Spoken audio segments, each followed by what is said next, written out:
뉴스에서는 보기 어려운 정치인들의 뒷이야기, 언론 보도 이면의 속사정, 기자들의 입으로 직접 전해드립니다.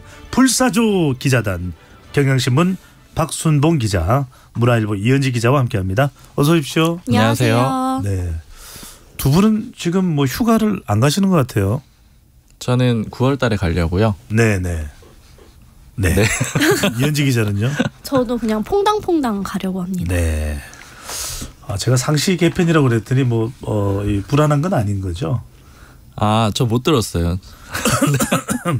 저희 개편 대상인가요? 네. 불사조 기자단? 농담이고요. 강제 휴가. 네. 자, 집중하겠습니다. 네.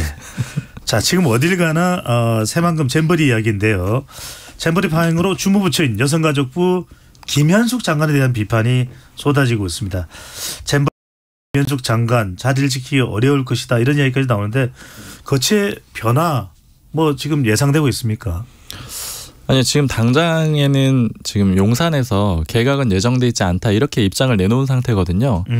일단 지금 당장에는 변화가 없을 걸로 보이고요. 근데 기본적으로는 여가부 장관이란 자리가 윤석열 정부에서는 좀 불안불안한 자리인 건 사실이죠. 폐지한다 그러니까요. 그렇죠. 폐지 대상인 부처의 장관이기 때문에 그 위치 자체가 불안한 건 맞는데, 지금 상태하고 좀 연결해 보면은 일단 윤석열 대통령이 뭔가 좀 잘못했다고 해서 바로 내보내는 그런 스타일도 아니거든요. 그래서 그리고 지금 어제 이제 정부 관계자랑 좀 얘기를 해봤어요. 지금 김현숙 장관 책임론이 나오는데 어떤 가능성이 있겠느냐, 이렇게 좀 얘기를 해봤더니 하는 얘기가 뭐냐면은 지금 일단은 그 여가부라는 거 아까 말씀드린 대로 폐지해야 될 조직인데 교체를 한다라는 건 말이 안 된다. 그러니까 교체를 하게 되면은 신임 장관을 임명을 하게 되잖아요. 그렇게 되면은 일부 존속하는 것 같은 그런 이미지를 줄 수가 있고 일정 기간 또 더 유지해야 된다라는 그런 의미가 되는 거잖아요. 그래서 가능하지가 않고, 그리고 그보다 이제 더 근본적으로는 지금 이제 이 정부의 입장은 뭐냐면은요, 이번에 이 잼버리 행사를 무조건 잘 맞춰야 된다라는 거예요. 어떤 책임론이라던가 다른 비판적인 얘기는 이 행사를 다 마치고 나서 해야 된다라는 그런 입장인 거예요. 이거 잘 못하게 되면은 부산 엑스포는 물론이고 국제적으로 이제 그 한국의 그런 이미지가 안 좋아질 수 있는 중요한 문제라고 보고 있기 때문에 일단은 책임론과 관련된 어떤 얘기도 하지 않는다. 이게 지금 기본적인 정부의 입장이거든요. 네. 그러니까 김현숙 장관에 대한 비판적인 얘기도 안 나오고 있다라고 일단은 공식적으로 보시면 되는데, 다만 이제 여당 내에서는 당연히 이제 준비가 잘 안 된 거 아니냐, 이런 얘기들도 있고, 그리고 이제 야당에서 그런 압박을 하고 있기 때문에 그런 경우에는 차라리 폐지 쪽으로 좀 방향을 가는 게 좋지 않겠느냐, 이런 얘기들은 나오고 있습니다. 바로 그 이야기를 여쭤보려고 합니다. 폐지해야 될 부처, 폐지 운명에 놓여 있는 부처이기 때문에 준비를 잘 못했던 것 아니냐. 일을 못하니까 역시 폐지가 답이다, 이런 온갖 또 평가들이 쏟아지기 시작합니다. 근데 이제 여가부 폐지는 이제 민주당이 반대했었는데 이번 잼버리 일을 겪으면서 민주당 쪽에서도 찬성으로 나올 것 아니냐, 폐지론에 다시 힘이 실리고 있는데 이은지 기자 전망해 본다면요. 일단 민주당은 여가부 폐지는 절대 안 된다는 입장은 그대로고요. 이제 다만 이제 이번 책임은 분명히 물어야 된다는 입장입니다. 그래서 민주당에서 안 그래도 이제 윤석열 정부 스타일상 이번 잼버리 사건을 빌미 삼아서 여가부 폐지 속도를 낼 수 있다, 이런 관측이 좀 나오고 있고요. 그래서 이번 사건에 대해서 굉장히 여가부를 좀 비판하는 논평도 세게 나오고, 국회 여성가족위원회에서도 관련한 현안 질의를 하겠다는 입장인데 그것과 별개로 여가부 폐지는 끝까지 막아야 한다고 보고 있습니다. 이번 잼버리 사태와는 또 무관하게 여가부 폐지에 대해서는 민주당은 계속 또 반대네요. 그렇죠. 네. 그러니까 이게 좀 여야 간에 그 미묘한 지점이 있는 게, 여당 같은 경우에는 지금 정부조직법 바꿔가지고 여가부 폐지해야 되는데 야당 반대로 그걸 못하고 있는 그런 상황이잖아요. 그러다 보니까 폐지를 하고는 싶은데, 그러나 또 아까 말씀드린 대로 또 경질은 할 수도 없는, 또 약간 이런 상태가 돼 있는 거고, 야당 입장에서는 원래 그 가장 강한 공격은 장관 사퇴잖아요. 그 부처에 대한 가장 강한 공격은. 근데 그 장관 사퇴는 요구를 할 수가 없는 그런 좀 애매한 입장에 양쪽 다 처해 있는 거예요. 왜 그런가요? 장관 사퇴하라고 하면은 그럼 또 이제 교체를 해야 되는데, 이제 그런 것들을 여당에서는 그 여가부 폐지 쪽으로 끌어가려고 할 가능성이 높겠죠. 그렇군요. 참 이러지도 못하고 저러지도 못하고, 과연 김현숙 여가부 장관의 운명은 잼버리 폐영식 이후 어떻게 될지 또 우리가 더 이야기를 다음 주에 나눠보겠습니다. 네. 자, 민주당으로 가봅니다. 이은지 기자가 오늘 아침에 이 뉴스 때문에 바빴다라고 이야기를 하는데, 문재인 전 대통령이 청와대 출신 민주당 의원들을 만찬에 소집해서 수도권 민심 대책을 논의한다는 조선일보의 보도가 나왔는데요. 자, 어떤 내용입니까? 어떻게 양산 평산 책방으로 부른 겁니까? 이게 일단 오전에 쭉 문재인 청와대 출신 민주당 의원들에게 전화를 좀 돌려봤는데요.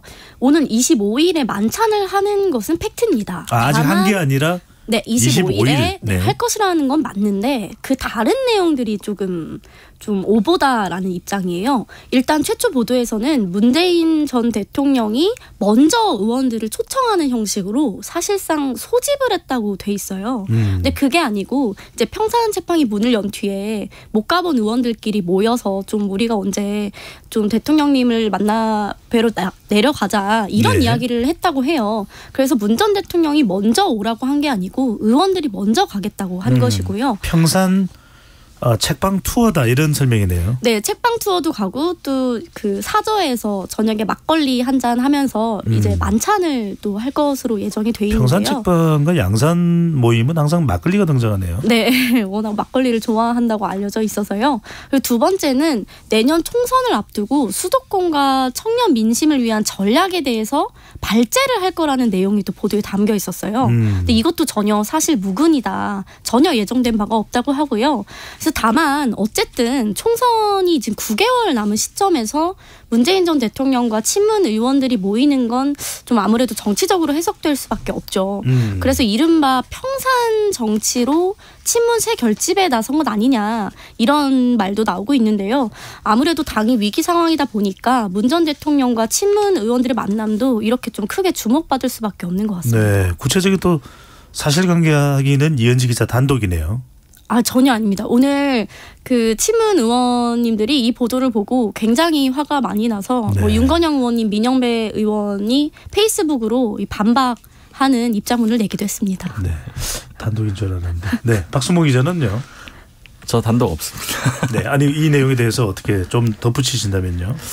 그러니까 이게 아무래도 좀 그 조선일보하고 민주당 쪽에서 이제 조금 그 일종의 좀 감정 싸움처럼 그 양상으로 흐르는 그런 그림도 좀 있는 것 같아요. 그러니까 지금 모 의원 같은 경우에는 이제 그 기자는 기사를 써야지 뭐 소설을 쓰면 안 된다 뭐 이런 내용까지 글을 올렸거든요. 그러니까 지금 약간 전체적인 기조 자체가 그 윤석열 정부 들어서 이 방송하고 그다음에 언론 쪽을 조금 잡으려고 하는 그런 기류가 있고 민주당에서는 이제 그 선봉에 조선일보가 있다라고 보고 있는 거고 그러다 보니까 조금 더 그 이번 이 보도에 대해서 훨씬 좀 경계하는 그런 반응도 나온 것 같습니다. 자, 민주당은 문재인 전 대통령의 동향도 궁금하죠. 사실 지금 가장 큰 초점은 혁신입니다. 자, 이 혁신이 활동 종료 시점을 조금 앞당기기로 했다. 일정을 확 당긴 것도 아니고 또 강하게 또 버티고 있는 것도 아니고 혁신위원회가 좀 애매한 결정이 내려졌는데 어떤 내용이고 어떤 논의와 또 고민이 있었다고 봐야 될까요? 일단 혁신위가 원래 활동 기한이 3개월 정도로 정해져 있었는데요. 네. 일단 김은경 위원장이 6월 15일에 임명이 됐기 때문에 9월 중순까지가 사실 종료 시점입니다. 그런데 8월 한 20일경 활동을 종료한다고 밝혔는데요. 애초에 3개월로 잡은 이유가 뭐냐면 김은경 위원장이 현재 그 한국외대 로스쿨 교수로 재직 중입니다. 네. 그래서 방학 기간으로 이제 1학기가 끝난 뒤에 6월부터 9월 초까지 활동을 하고 다시 좀 학교로 돌아가는 걸 고려해서 3개월로 잡은 건데요. 일단 최근에 뭐 노인 폄하 논란이라든지 뭐 사생활 논란 이런 것들이 좀 사생활 논란 등이 좀 커지면서 활동을 조기 종료하기로 한 것 같은데요.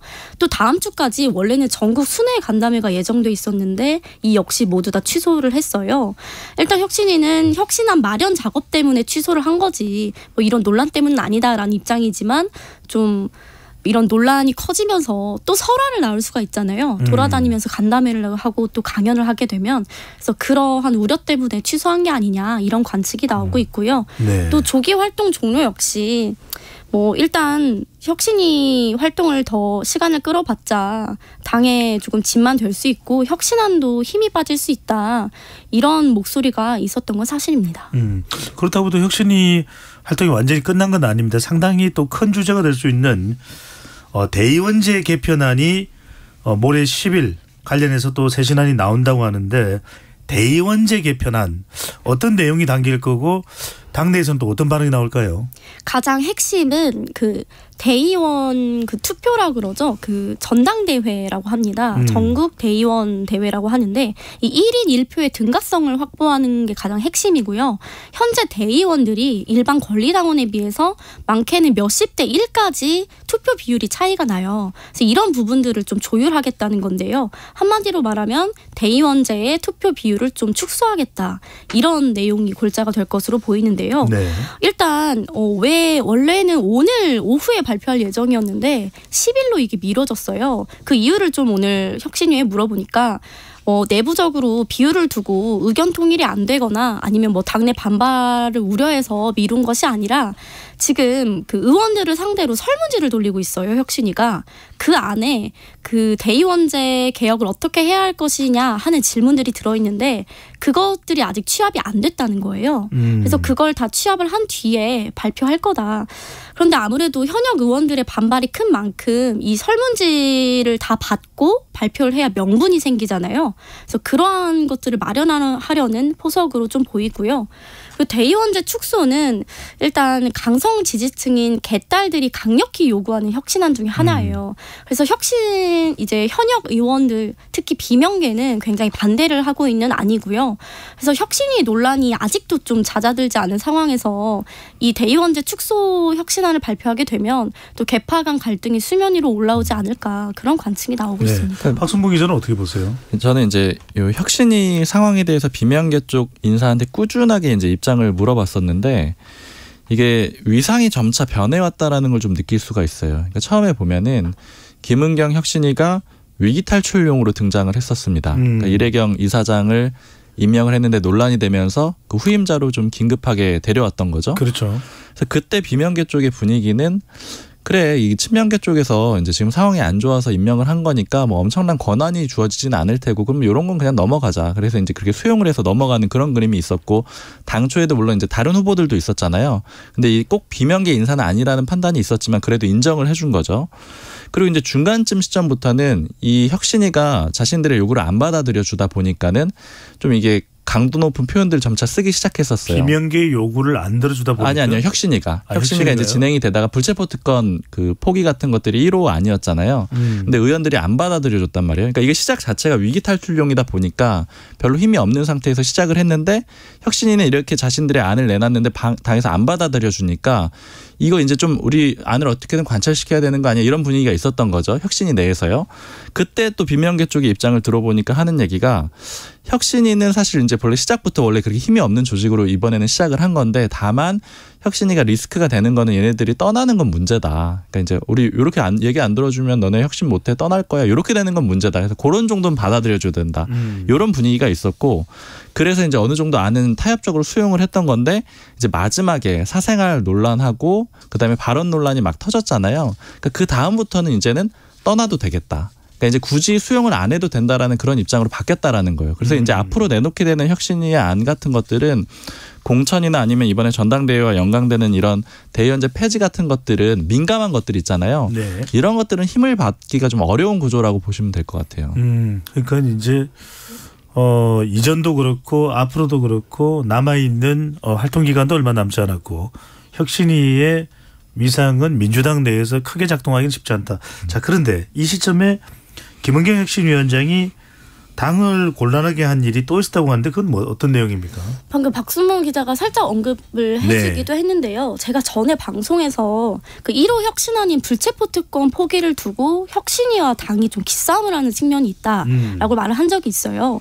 근데 실제로 김 위원장이 이제 불체포 특권 포기를 1호 혁신안으로 발표하고 난 뒤에 지도부에서 이를 존중하고 당론으로 부결시키지 않겠다. 사실상 수용하는 입장을 냈는데도 김 위원장이 이걸 당론으로 추인을 안 하면 본인은 혁신위를 더 안 하겠다. 이런 식으로 거의 협박에 가까운 압박을 했다고 해요. 그래서 어쩔 수 없이 이제 당론 추인까지 가게 됐다고 하고요. 그리고 이상민 의원이 유쾌한 결별을 말하면서 사실상 분당 가능성을 시사했던 적이 있는데요. 그 당시에 김 위원장이 이 의원에게 말을 좀 조심해달라고 말을 하니까 이상민 의원이 혁신위를 비판을 했던 적이 있어요. 네. 그때 김 위원장이 당이 왜 이런 발언에 대해서 징계를 안 하냐. 이상민 의원을. 그렇죠. 혁신위를 이런 식으로 비판을 했는데 징계를 해야 한다라고 굉장히 강하게 말을 했다고 해요. 이때도 징계를 하지 않으면 나는 혁신을 더 하지 못한다. 그래서 당도 어쩔 수 없이 당시 이상민 의원에게 엄중 경고를 내렸죠. 네. 그런 좀 속사정이 있었다고 합니다. 알겠습니다. 과연 더불어민주당은 혁신위 또 김은경 위원장에 대해서 어떤 조치를 취할지가 또 앞으로 주목이 된다고 볼 수 있겠고요. 자, 국민의힘에도 불거진 또 논란이 있습니다. 공천 부적격자 문건이 등장을 했습니다. 이게 진위 여부를 떠나서 상당히 큰 지금 화제와 파장이 되고 있는데 이게 뭐 진위 여부는 떠나서입니다. 대략 어떤 내용이 담겨져 있습니까? 일단 아까 이제 파장이 있다라고 말씀을 해주셨는데 물론 이제 공식 라인에서는 뭐 전혀 문제가 되거나 그런 상황은 아니에요. 그런데 네. 국민의힘 관계자들 사이에서는 많이 돌고 있고 또 얘기도 많이 하고 있는데 그 이유가 이름이 들어있기 때문입니다. 한 50명 넘게 명단이 들어있거든요. 누가 만들었는지는 알 수가 있습니까? 지금 출처가 아직 확인이 안 되더라고요. 확인도 안 되고 그리고 이게 공식적으로 또 문제가 된 것도 아니라서 뭐 예를 들어 수사를 한다거나 이런 내용도 아니기 때문에 밝혀질 가능성은 현재로서는 좀 없는 것 같고요. 근데 이제 일단 명단들이 세세하게 들어있고 누구 이름 들어있고 뭐 어떤 이유로 공천이 안 될 것이다. 뭐 이런 얘기들이 다 들어있거든요. 그러다 보니까 좀 주목을 받고 있는 거고요. 네. 뭐 대표적으로는 이제 비윤계라고 할 수 있겠죠. 뭐 친유승민 이준석, 오세훈계 현역 의원 12명을 분류를 해놨고 그다음에 뭐 전직 의원들도 들어가 있고요. 그다음에 바른정당계 내지는 뭐 새로운 보수단계 쪽에 그 인사들도 또 포함이 돼 있거든요. 그리고 또 뭐 수사를 받거나 기소된 대상자들 이런 사람들 그리고 또 주목이 되는 거는 이제 친윤 그룹으로 분류되는 의원들인데 뭐 어떤 문제들 있었던 사람들이 있거든요. 사회적으로 무리를 일으켰거나 그러니까 이런 사람들은 공천이 안 될 거다 이렇게 사유를 좀 적어놓은 그런 문건입니다. 근데 이게 아주 구체적이고 또 실제 현직 의원들의 이름까지도 들어있어서 말이 안 된다는 반응도 있지만 근거가 아예 없지는 않은 거 아니냐 이런 이야기도 나오네요.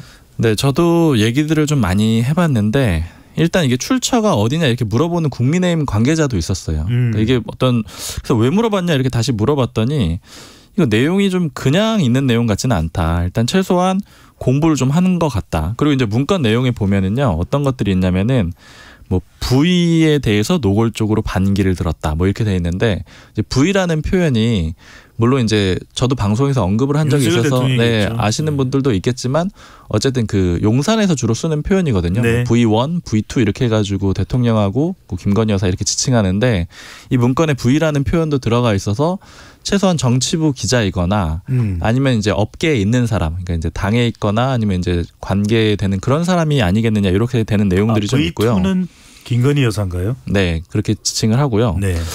그리고 또 내용들 중에 보면은 공개되지 않은 내용들이 또 있어요. 그러니까 모 의원이 누구한테 후원하고 이런 식으로 계속 갈아탔다라는 그런 내용이 담겨 있는데 이 후원 내역은 그냥 공개되어 있는 내역이 아니거든요. 그러니까 이제 누군가 알만한 사람이 작성을 했다라고 볼 수 있는 대목이 또 하나가 있고요.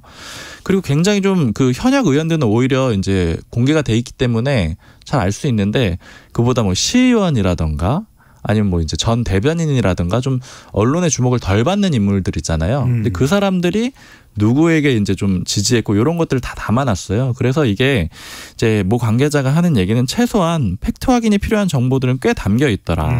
그래서 이 정보가 그냥 만든 것 같지는 않다. 이런 얘기를 하는 사람들이 있고 그리고 또 이제 상당히 구체적이네요. 네, 구체적이라서 그렇고 업계에서 쓰는 표현을 많이 써서 그렇고요. 그리고 이제 모 관계자가 대신에 하는 얘기는 뭐냐면은 이제 이 관계자가 사실은 자기는 이제 자기가 이제 실제로 그런 문건을 만들고 그런 역할을 했었는데 총선 때 지금 시점에 전혀 만들 시점이 아니라는 거예요. 그러니까 겨울 지나야지 만든답니다. 그러니까 지금 시점상으로는 너무 빠르다라는 거예요. 이런 문건이 나오기가. 그래서 이제 요거는 그냥 일종의 그냥 공천이 불안한 사람이 오히려 그 역효과를 내기 위해서 만들었지 않겠느냐 이렇게 관측을 하는 사람도 있고 그러니까 왜냐하면 이제 거기에 지목되는 사람이 네. 내가 여기 들어갔다라고 해서 실제로 그렇게 나오면은 이건 뭔가 그런 관여 같은 게 있었던 게 아니냐 이렇게 의혹을 제기할 수가 있잖아요. 자신의 이름을 미리 넣어놓고 오히려 안 들어갈 수 있게끔 네. 그렇게 한 게 아니냐 이런 얘기도 하고요. 잠깐만요. 이 대목에서 이현지 기자가 촉이 좋으니까 작성자가 누굴까요? 이런 쪽으로는 촉이 발달하지 않은 것 같은데 네. 근데 저도 이 문건을 보면 V 이런 이야기가 있는 걸로 봐서는 뭐 용산 쪽이나 아니면 여권 고위나 이쪽이 좀 연루돼 있을 수 있다는 생각도 들고요.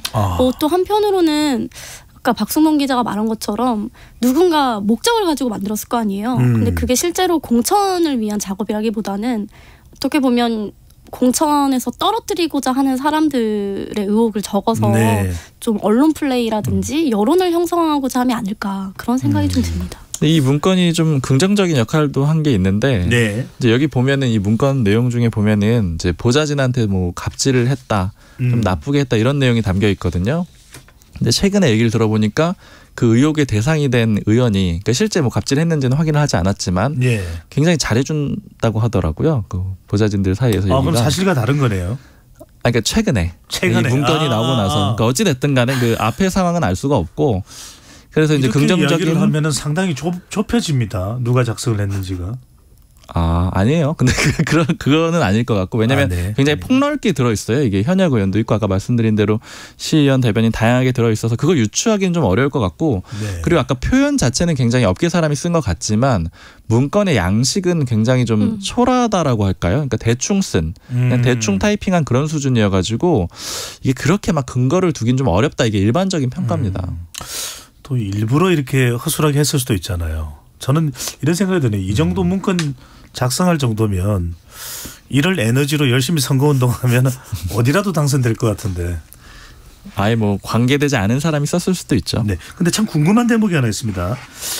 유승민 전 의원, 이준석 대표와 관련 있는 사람들이 들어있는 건 이해가 되는데 오세훈 시장? 오세훈 시장은 지금 사선의 서울시장이고 상당히 지금 뭔가 갈등이 노출되어 있는 것도 아니고 오세훈계 이 명단이 올라와 있는 건 어떤 이유일까요?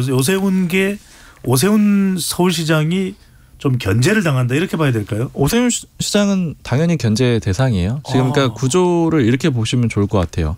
대선 경선 때 맞붙었던 사람들 있잖아요. 네. 따로 보면 원희룡 장관이 있고 홍준표 대구시장이 있고 유승민 전 의원이 있죠.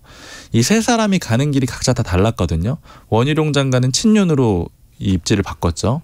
홍준표 대구시장은 약간 피했어요. 그러니까 지자체장으로서 피했고 그다음에 유승민 전 의원은 반윤의 그런 뭐 핵심에 서가지고 나섰잖아요. 이렇게 세 가지 갈래가 있는데 오세훈 시장은 굳이 분류하자면 홍준표 시장하고 비슷한 상태인 거죠. 왜냐하면 지자체장이다 보니까 굳이 이제 갈등을 일으키지 않아도 되고 이런 포지션인데 예전에 그 오발령 사태 있었잖아요.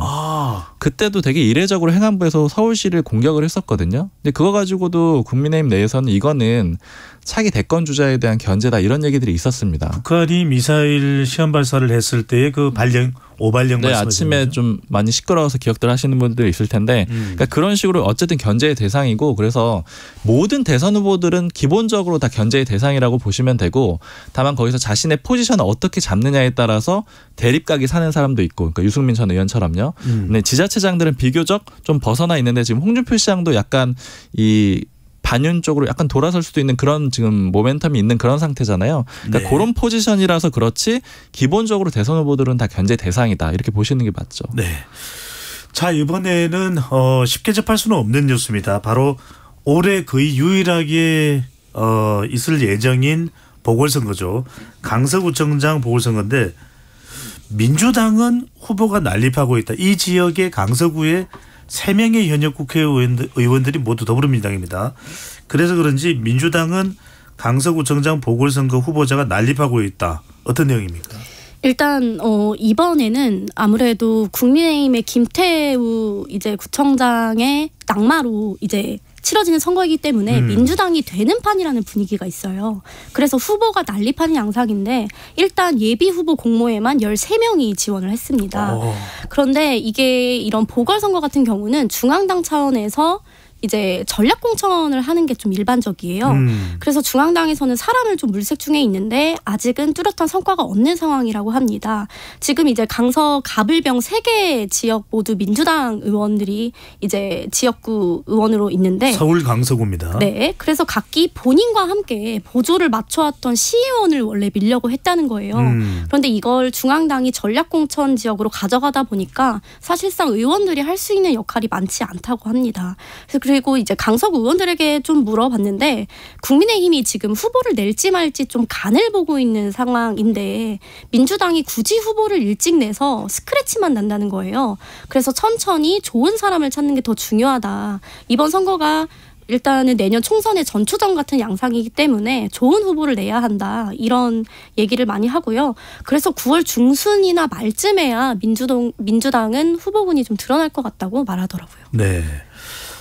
자, 국민의힘은 왜 안 물어보냐 이렇게 생각하시는데 지금 우리 게시판에서 이현지 기자한테 빨리 질문을 좀 하라고 요청이 세도를 해서 제가 순서를 바꿨다는 거. 자, 그러면은 왜 그런 요청이 세도하는 거죠? 네, 네. 죄송합니다. 네, 자, 집중해야죠. 강서구청장 보궐선거 관련해서 국민의힘은 무공천으로 가닥을 잡았다. 이건 또 무슨 이유 때문일까요? 네, 일단 무공천으로 가닥을 잡은 게 맞더라고요. 어제 분위기를 지도부한테도 물어보고 뭐 네. 관계자들한테도 물어봤는데 최종 발표가 난 사항은 아직은 아니에요. 아니에요. 그런 건 아닌데 이렇게 표현하더라고요. 무공천 쪽으로 많이 고민을 하고 있다. 가닥을 그쪽으로 잡았다. 이렇게 얘기를 하고 있어서 물론 확정적인 상태는 아니에요. 그건 발표를 해야지 알 텐데 일단 안 할 가능성이 좀 높고요. 일단 첫 번째 이유는 지금 김태우 전 구청장이 그런 사유로 인해서 다시 치러지는 선거잖아요. 그러니까 이제 명분이 좀 약하다. 왜냐하면 이제 민주당 공격할 때도 많이 썼던 논리거든요. 서울시장 선거 뭐 왜 내느냐 이런 식의 많이 공격을 해왔기 때문에 강서구청장 하나 얻기 위해서 그 명분을 깨기가 좀 부담이 되는 거죠. 그래서 기본적으로 명분 문제가 한 가지가 있고 그다음에 두 번째로 좀 속내를 물어보니까 후보가 좀 마땅히 없대요. 원래 그나마 좀 거론이 됐던 게 이제 박대수 의원이 좀 거론이 됐다라고 하는데 박대수 의원이 그 대한항공 노조위원장 출신이거든요. 그런데 그러니까 굳이 연결을 하자면 이제 그 강서구 쪽에 공항이랑 좀 가깝다. 그래서 이제 그쪽에 관계된 사람들이 많이 거주한다. 이런 게 이유로 되긴 했는데 박대수 의원 본인이 구청장을 원하지 않을 뿐더러 그 지역에 지금 살고 있지도 않다라고 하거든요. 그러니까 좀 억지로 연결된 면이 있어서 안 하고 싶어 한다. 그래가지고 후보도 좀 마땅치 않다. 이 두 가지가 이유가 있습니다. 김태우 전 구청장 그러면 짧게 상당히 뭐 청와대에 근무하면서 문재인 정부에서 화제가 됐던 인물 아닙니까? 그렇죠. 그때 이제 폭로를 해가지고 주목을 받았고 그랬는데 결과적으로는 또 자리를 내주는 그런 상황이 됐죠. 네, 국민의힘 내부에서는 뭐 사면해야 된다 이런 이야기도 나오네요. 사실 사면 얘기들이 좀 계속 나오고 있어요. 그러니까 그러다 보니까 더더욱 또 좀 명분이 안 산다는 얘기도 있고요. 왜냐하면 이제 이렇게 구청장 자리를 비워놓게 되고 그 다음에 국민의힘이 또 후보를 예를 들어 내고. 그 다음에 또 김태우 전 구청장이 사면이 되고 이런 과정들이 되게 되면은 좀 비판을 받을 소지가 있다라고 보는 거죠. 그래서 일단 이 무공천 방향도 고 이제 사면하고도 좀 연결이 돼 있다 이런 점도 있습니다. 네. 내년 총선을 좀 의식한 국민의힘의 또 움직임이 아닌가 또 이런 생각도 드는데 앞으로 좀 지켜보도록 하겠습니다. 두 분 말씀 여기까지 듣겠습니다. 경향신문 박순봉 기자, 문화일보 이현지 기자와 함께했습니다. 잘 들었습니다. 고맙습니다. 감사합니다.